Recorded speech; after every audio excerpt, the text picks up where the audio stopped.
lembrar de um coral único que eu conheci em Recife, que era composto de pessoas que amavam cantar, mas não tinham condição nenhuma. Então, para você entrar neste coral, você tinha que ser desafinado. E eles apresentavam para a igreja as suas músicas. Era horrível. Adriano iria ficar tremendo na base. Em termos de som, né? Mas eles cantavam com uma alegria, com um amor a Deus e ao louvor. Então, o que nos edifica vai além das vozes, né? E graças a Deus por esse momento cantando com vocês, para mim foi bastante edificante, creio eu, por causa dos corações que estão aqui, que a gente conhece da maioria e sabemos da sua fé em Cristo Jesus. Nós estamos neste final de semana tendo estudos sobre um livro, né, como base, Uma Vida com Propósitos, de Rick Warren. E a pergunta que tem na capa é: para que estou aqui na Terra? Né? E esse livro foi um best-seller, muita gente leu, inclusive aqui, alguém já leu esse livro? Okay? Alguns de vocês. É um livro que vale muito a pena e é um livro que te convida a uma caminhada de 40 semanas, né, para completar essa leitura. Abra sua Bíblia em Gênesis, capítulo 3.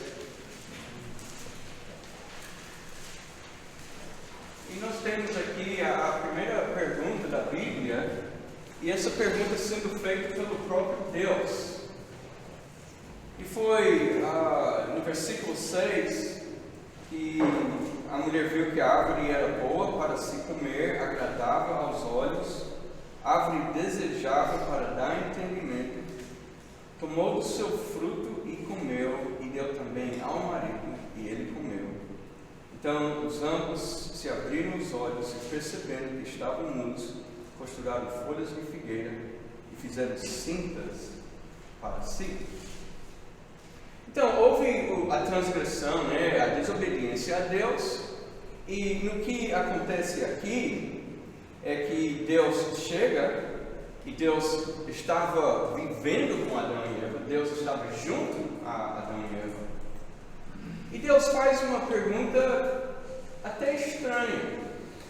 Deus pergunta para eles, ou para Adão: onde você está? Aí você pergunta: por que Deus fez esta pergunta? É porque Deus não sabia onde estava? Não, Deus sabe tudo. Então qual era a razão de perguntar para Adão? Qual era o propósito de fazer essa pergunta? E a pergunta era para Adão. É uma pergunta de Deus, mas para a reflexão, para o pensamento de Adão. E nós vamos ser convidados a refletir nesse retiro. E talvez o que vai ser dado aqui é algo muito importante para a sua vida espiritual, ou muito importante para a igreja da qual você faz parte, ou para até o evangelismo de almas perdidas, né? Pensando na equipe que vai para a Boa Vista, e também outros de nós que queremos estar falando de Jesus. A mensagem de que a vida tem um propósito, tem uma razão. Tudo que Deus faz, tudo que Deus fez, Ele criou com um objetivo. E quando Ele faz uma pergunta, Ele tem um objetivo em mim. E onde que Adão estava?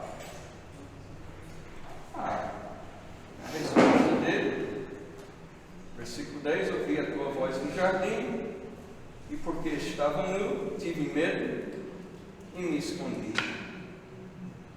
Engraçado, são coisas que ele nunca tinha sentido antes. Não tinha roupa, mas não sentia-se nu. Teve medo também, foi a primeira experiência de medo. E o medo, a vergonha, fez ele se esconder. Estava escondido de quem? De Deus. Faz sentido se esconder de Deus? Aí você pode dizer, se eu fosse Adão no jardim, eu ia saber que não ia dar para esconder de Deus. Mas será que a gente de alguma forma não estamos nas nossas vidas, muitas vezes evitando Deus, nos escondendo de Deus, vivendo a vida de uma forma a excluir Deus? Eu estava pensando sobre comportamentos autodestrutivos, comportamentos que nós praticamos, né? Às vezes de comer coisas que sabemos que vai nos fazer mal, né? Come uma comida e já vai para a farmácia tomar um remédio. Isso é uma boa ideia, né? Dirigir acima da velocidade é um comportamento destrutivo, tá? Na psicologia até é considerado um comportamento suicida, dependendo da velocidade. Mas aí nós temos um Deus tão grande, tão amoroso, tão próximo, tão desejoso, e parece que vivemos as nossas vidas pensando nele, pensando na sua palavra, pensando sobre os seus propósitos, mas de algum jeito, damos um jeito de manter uma certa distância, de nos envolver, mas de não nos render, de nos aproximar, mas de não nos perder nele. E talvez uma coisa importante para esse retiro, um convite de Deus para mim e para você, é para pensar o que podemos estar retendo na caminhada cristã, o que podemos estar segurando de avançar com os nossos relacionamentos com Deus. Por milênios, as pessoas vêm perguntando perguntas do tipo: quem sou eu e por que eu estou aqui? Quanto a isso, nenhuma novidade, né? Mas a pergunta de Deus é: onde você está? E é interessante porque quem é você? Deus já respondeu essa pergunta. E por que você está aqui? Deus já respondeu essa pergunta. E a pergunta de Deus é: onde você está? O que você está fazendo? De que você tem medo? E para onde você está indo? Pode pensar o que você está procurando. Tenho algumas poucas imagens, poder passar a próxima.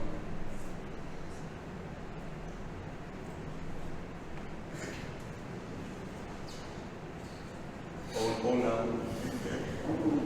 Bem, se aparecer, é uma imagem de Viktor Frankl.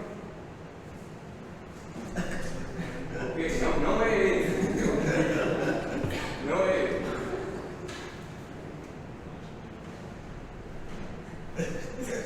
Sem problema.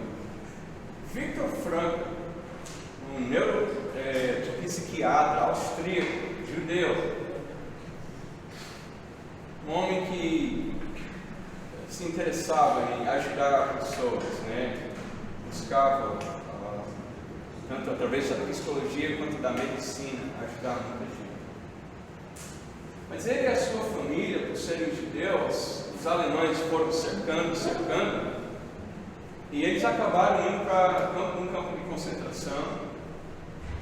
Depois a mãe e a esposa dele foi transferida para outro campo de concentração, o Auschwitz. E elas acabaram sendo assassinadas.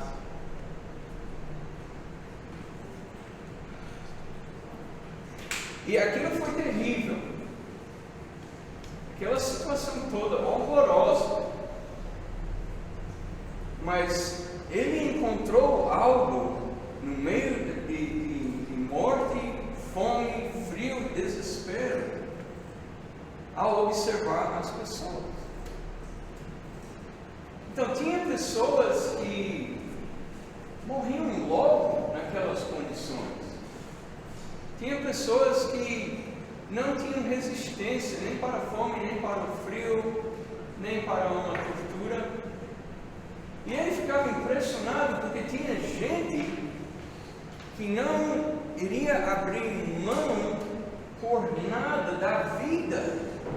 Essas pessoas estavam super, hiper motivadas a continuar vivas. Por quê? Porque elas tinham uma razão, elas tinham um motivo, elas tinham algo que elas estavam querendo e elas iam suportar qualquer coisa para conseguir isso.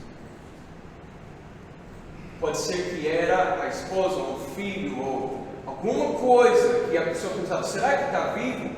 E talvez se soubesse que o ente querido estivesse morto, talvez tivesse desistido, mas por não saber, estava motivado a ir em frente. Pensando no nosso mundo, na nossa sociedade, uma das coisas mais impressionantes e tristes é a falta de motivação que estamos encontrando nas pessoas.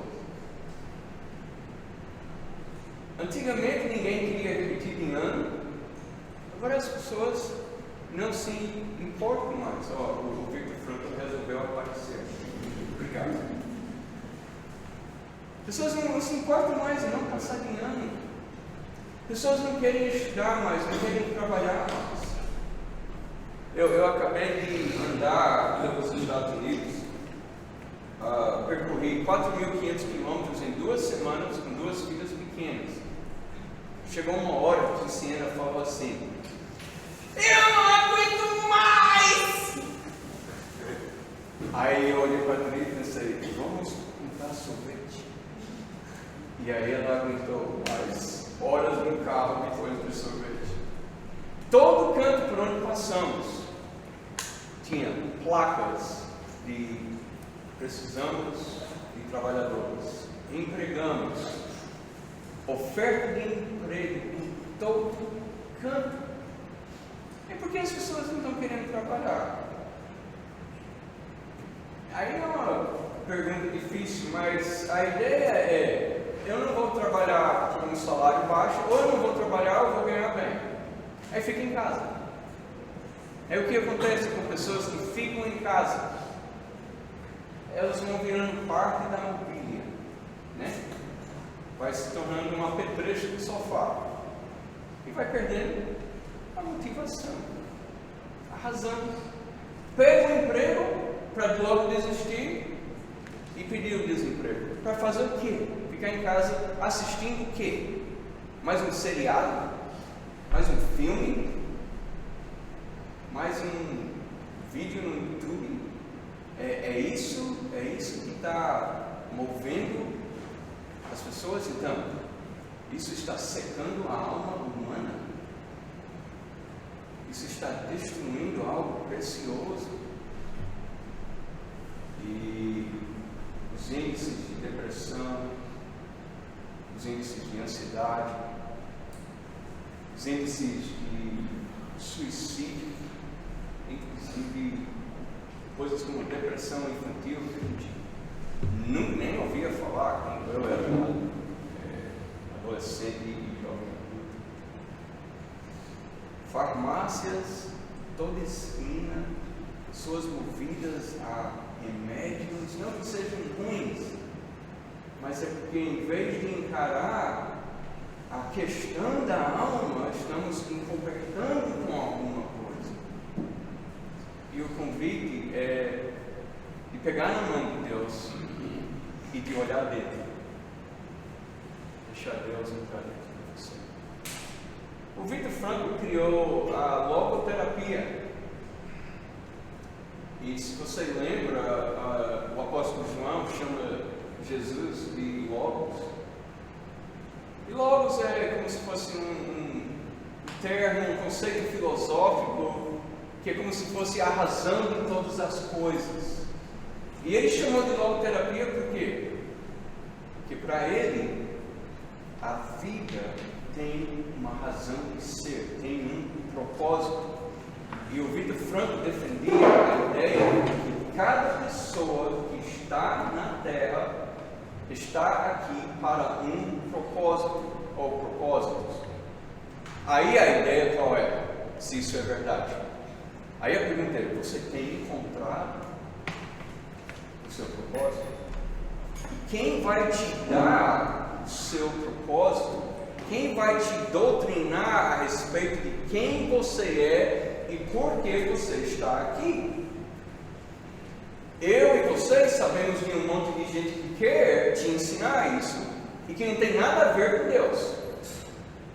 Estão ensinando muitas coisas, enchendo a cabeça das pessoas de muitas coisas, e tem que jogar um grande filtro, porque identidade e razão de existência é um desafio enorme. Ouvir a voz do Senhor no meio de tanto barulho, no meio de tantas falas. E João, quando aplicou o termo logos, o verbo, a palavra a Jesus, inspirado pelo Espírito Santo, e ele tinha toda a razão. Jesus é a razão de tudo nas nossas vidas. Tudo e todas as razões por que nós estamos.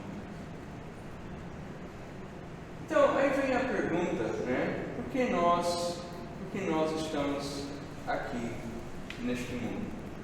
Qual é a razão da gente estar aqui?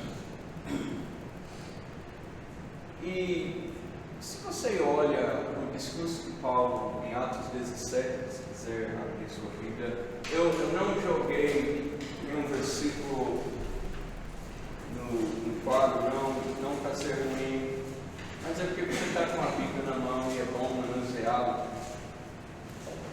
Em Atos 17, é o discurso de Paulo em Atenas. Ele está explicando aquele altar ao Deus conhecido, porque ele disse: o que vocês desconhecem, eu vou te explicar quem é. E no versículo 24, o Deus que fez o mundo e tudo que nele existe, sendo ele Senhor do céu e da terra, não habita em santuários feitos por mãos humanas, versículo 25, nem é servido por mãos humanas como se precisasse de alguma coisa, pois ele mesmo quem dá, ele é quem a todos dá vida, respiração e tudo mais. Deus não nos criou por uma necessidade dele. Mas se formos pensar em por que estamos aqui, uma coisa que podemos dizer com certeza: estamos aqui para adorar a Deus. E adorar a Deus significa fazer o que Deus quer, do jeito que Ele quer, como Ele quer, quando Ele quer. E se você parar para pensar, adorar a Deus não é uma coisa distante de Deus no seu coração. Porque de fato, adorar a Deus significa fazer algo que Deus se agrada. É fazer algo que dá prazer para Deus.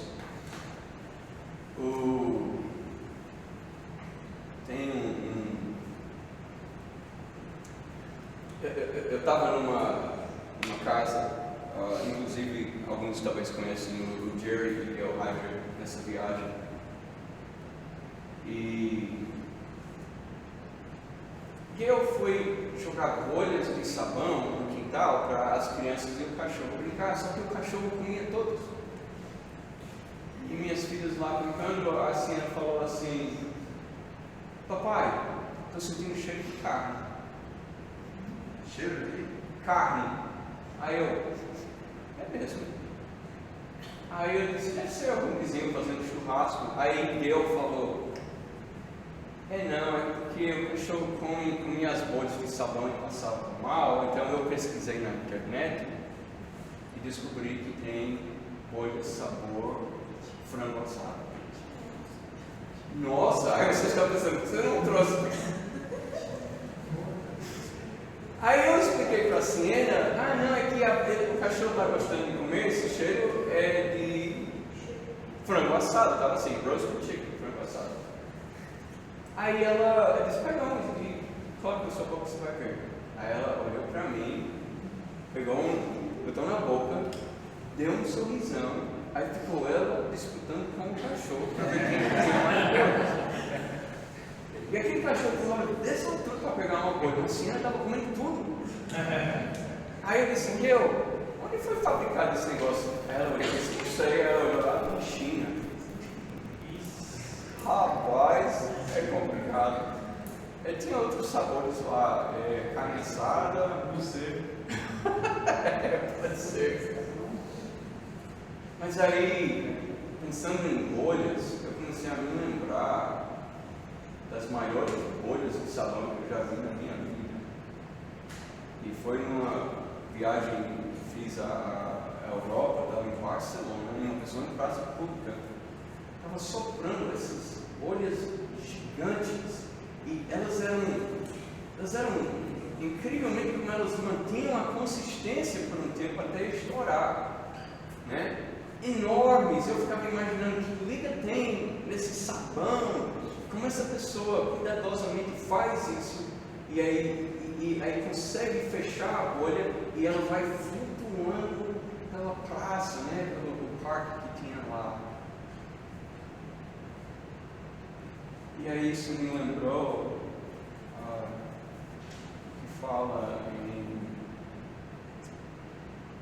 Salmo 33, que diz que do sopro da boca de Deus os céus foram feitos e todo o seu exército.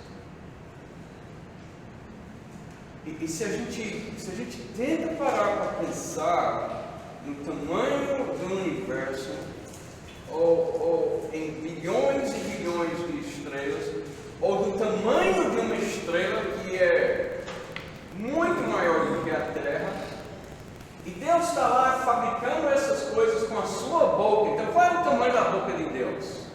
Para produzir bolas gigantescas de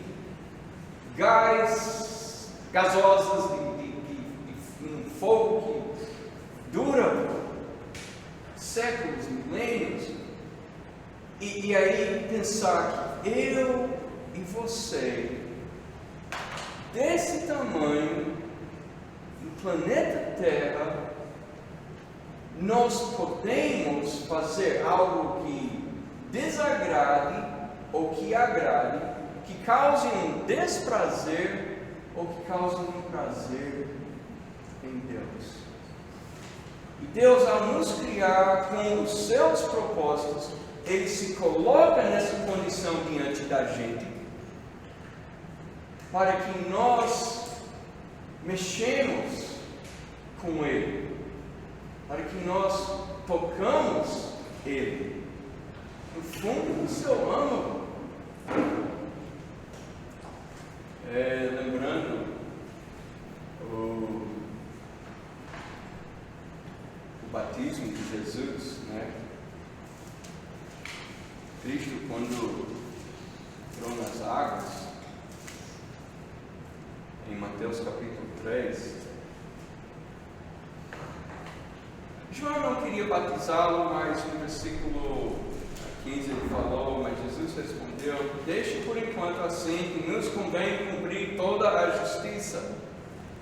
Aí João Batista concordou, depois foi batizado. Jesus logo saiu da água, os céus se abriram e ele viu o Espírito Santo de Deus descendo como uma pomba, vindo em cima dele, e eis que uma voz dos céus dizia, este é meu filho amado, em quem me agrada.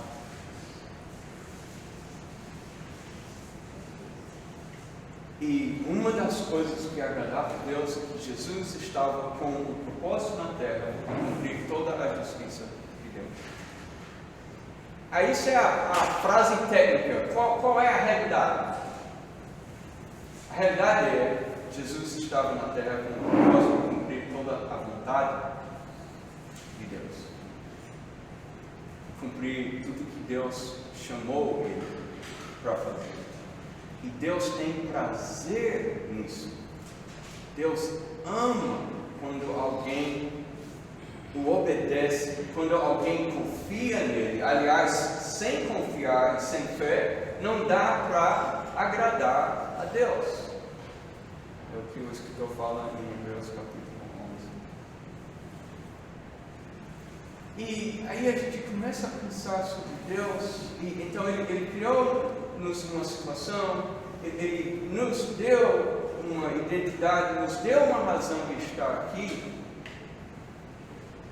E ele quer algo da gente, mas como é tão profundo e como é tão estranho, porque rei e servo, criador, criatura, mestre, discípulo, a gente entende isso, mas quando começa a chamar de filho e diz eu sou seu paizinho, que Abba é paizinho, né?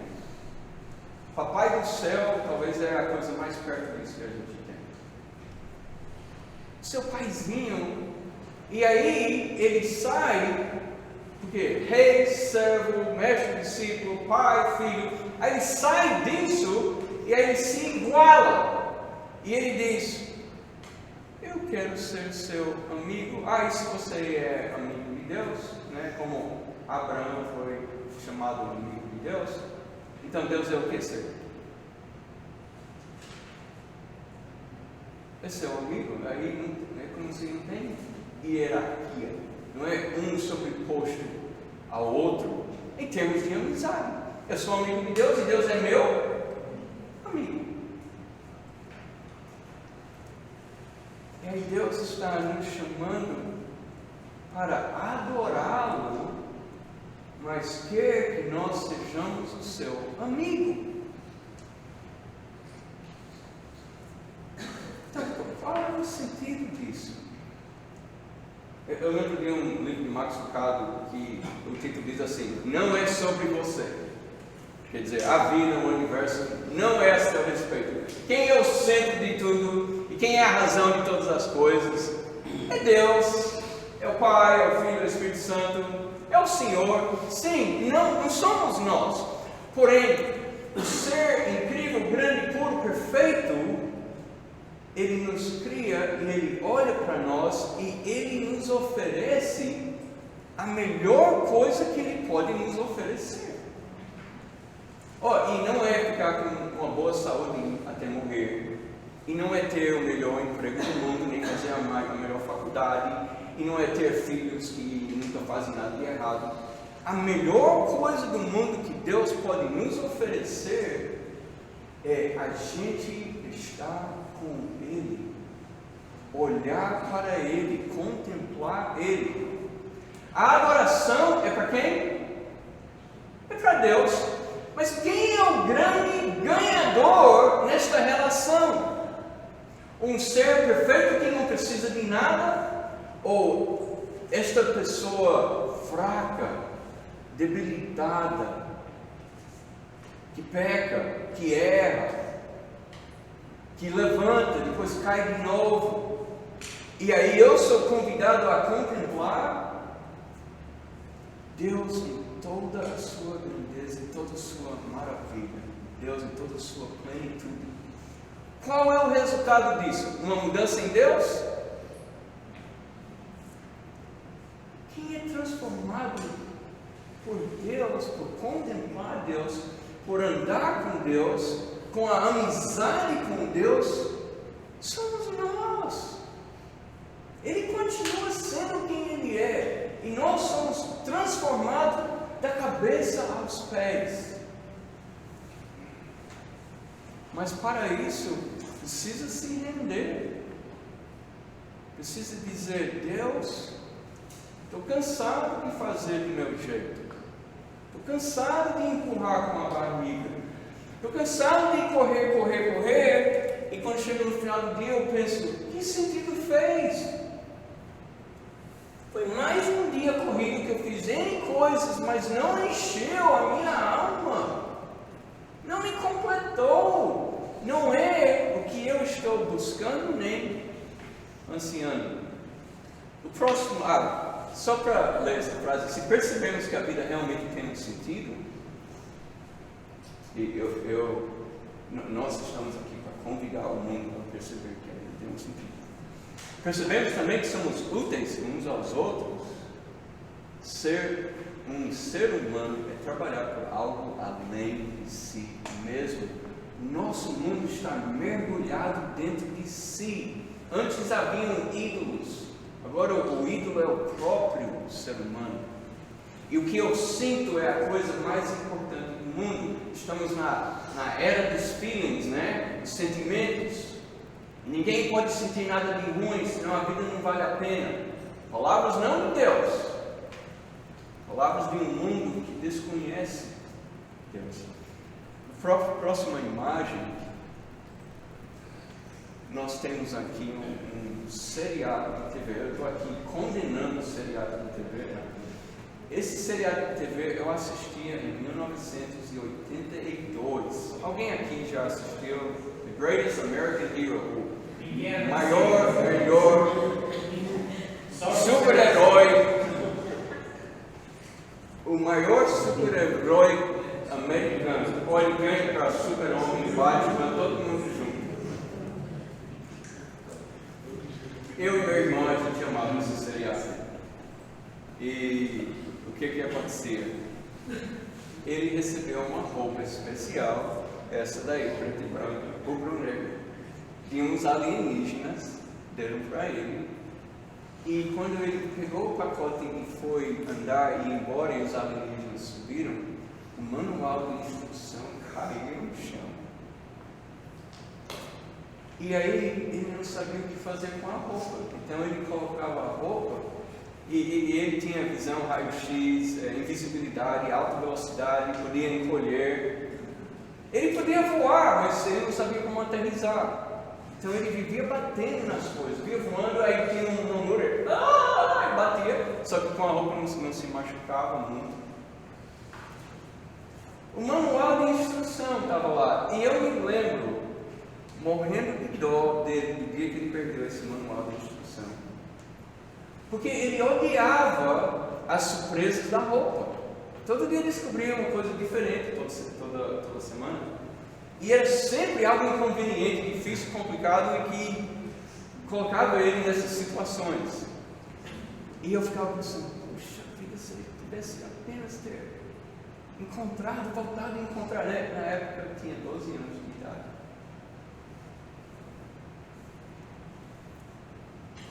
Nós estamos com um manual de instrução. Mas não é como um manual de TV, nem de roupa de super-herói. Li, agora eu sei usar. Isso aqui não funciona desse jeito.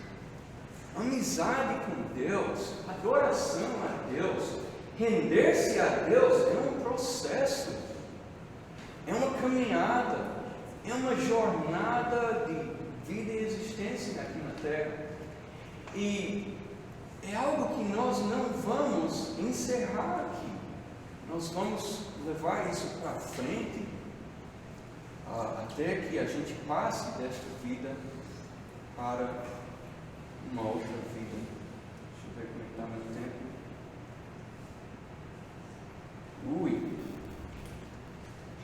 Então, abra sua Bíblia em João capítulo 4.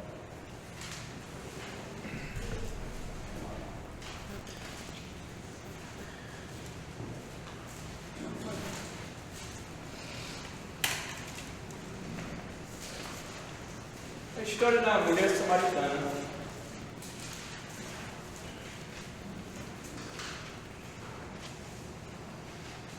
Vocês sabem a história, o poço de Jacó, os discípulos entraram na cidade para pegar comida. Jesus pede água para essa mulher. Jesus fala no versículo 13.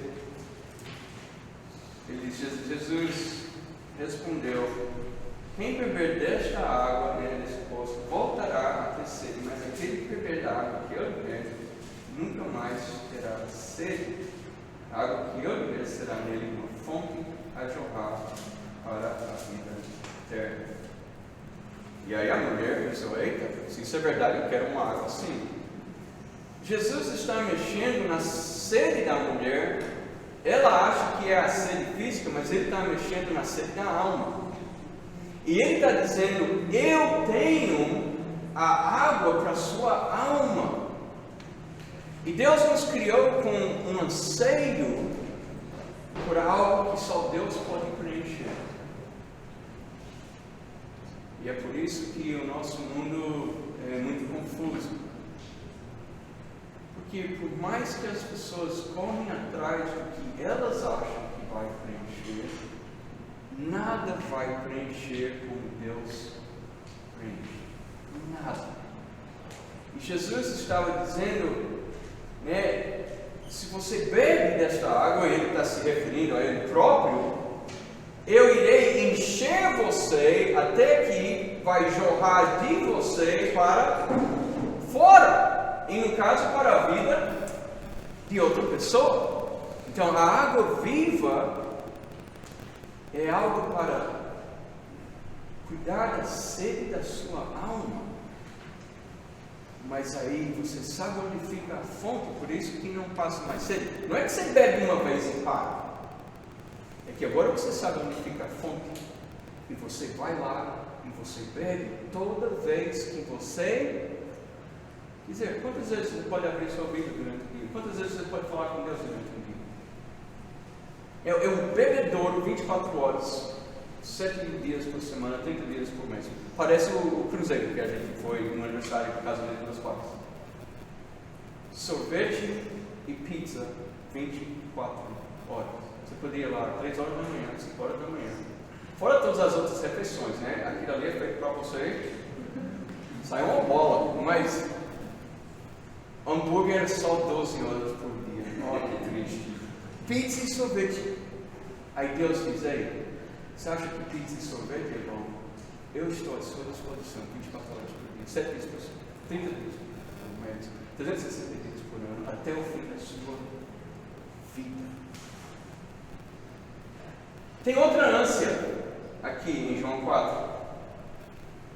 Porque aqui diz, no versículo 23, mas a hora vem, já chegou, em que os verdadeiros adoradores adorarão o Pai em espírito e em verdade, porque são esses que o Pai procura para os seus adoradores. Deus está procurando por algo. Deus está buscando algo. Deus nos criou e Ele está desejando algo. Ele anseia por algo. O que é? O verdadeiro adorador. E o que é o verdadeiro adorador? O verdadeiro adorador é aquele que se rende por completo diante da soberania, da majestade, diante da santidade de Deus. Esse é o verdadeiro adorador. Cantar, qualquer pessoa pode cantar. Louvar, qualquer pessoa pode louvar. Mas adorar, não. Aí é diferente. Aí é completamente diferente. Então, última foto. E tenho 1 minuto, então vai ser rápido. Ok, essa é a minha família. Oh. Obrigado. Não chore não, viu, querida? A gente vai voltar para casa. Então, aqui no meio, aqui está a Brielle, Siena, Adriana, eu, e aqui está o meu pai. Meu pai, um homem bom, muitos anos de missões no Brasil, um servo do Senhor. Agora, ele está com um problema de Alzheimer, os neurônios estão aglomerando. Então, 3 semanas atrás, teve um culto na igreja da qual ele faz parte, e continua sendo um presbítero. Eu não sei, nos Estados Unidos aposenta presbíteros, aqui no Brasil eu já vi situações que não, acho interessante. Mas ele continua nas limitações dele sendo gratuito. E aí estava tendo um culto de oração e tinha lá uma pessoa chamada Clay. Clay tem mais de 2 metros de altura, então ele olha para você assim, né? Você está aqui, ele olha para você assim.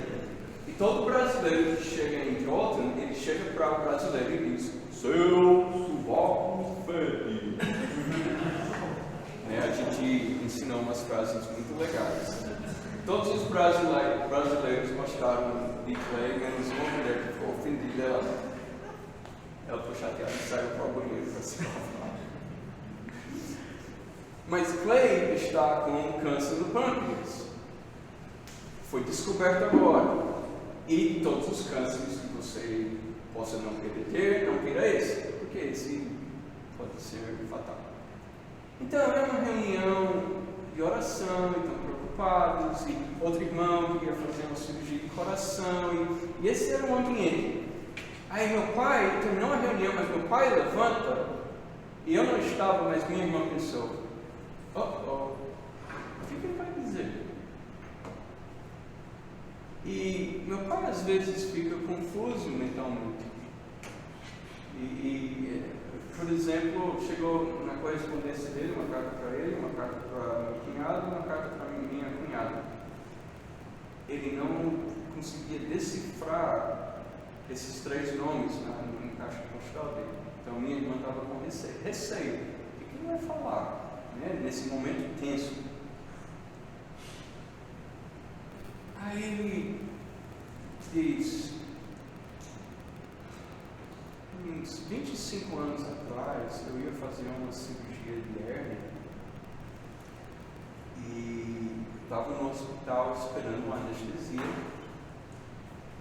e ele disse que de uma hora para outra, do nada, veio um pensamento, feito um clique assim: pessoas podem morrer de anestesias gerais, né? E ele pensou: eu posso morrer nesta cirurgia. Aí vieram pegar ele na maca, aí foi andando e vendo o teto do hospital, e ele disse: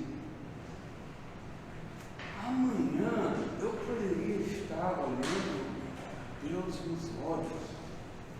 E ele disse que sentiu uma coisa tão boa, como se fosse um êxtase, de imaginar que em 24 horas ele poderia estar na presença de Deus. E até aí tudo bem. Aí, 10 anos depois, ele precisou fazer outra cirurgia, e era também anestesia geral. E quando ele soube, ele ficou, eu fiquei extremamente animado, porque ele estava com a expectativa de passar de novo por aquele anseio da alma que Deus colocou em nós, de estar na presença do Senhor, vivendo uma relação pura, completa, perfeita, né? E ele estava dizendo: ai, que coisa boa, vou ganhar uma anestesia geral, isso pode ser, né, o fim. Não porque ele não ama o seu filho favorito, mas porque ele estava animado na perspectiva de ver o Senhor.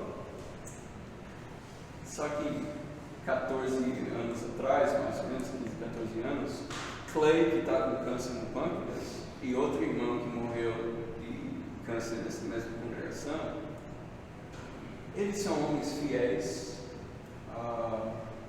já foram presbíteros, são pessoas que são também muito cômicas e engraçadas. Então, se você recebesse uma visita de Clay e Larry Rogers no hospital e você estivesse triste com alguma coisa, você ia ficar animado na hora.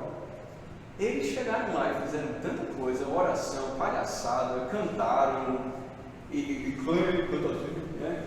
Fizeram tanta coisa que meu pai apagou e só acordou depois que a cirurgia terminou. E naquela reunião de oração, ele disse: Larry, que já é falecido, e você, Clay, vocês roubaram o meu momento. Aí todo mundo caiu na gargalhada. Mas é tão interessante, né? Às vezes estamos tão apegados a alguma coisa que nos impede de nos aproximar por completo de Deus. Ou estamos tão apegados a esta vida, neste mundo, que nós meio que rejeitamos a ideia de ir embora daqui, sabendo que o que nós vamos encontrar, livre e desimpedido na presença do Senhor, não tem comparação com nada aqui. Se você pudesse experimentar, você saberia. Já que não experimentou, você não sabe. Mas Deus está convidando, e Deus está chamando para entrar na presença dEle e deixar Ele cuidar de todos os anseios que Ele colocou dentro de você. O desafio é a rendição a Deus e de pensar o que falta para eu tornar essa entrega completa. Amém?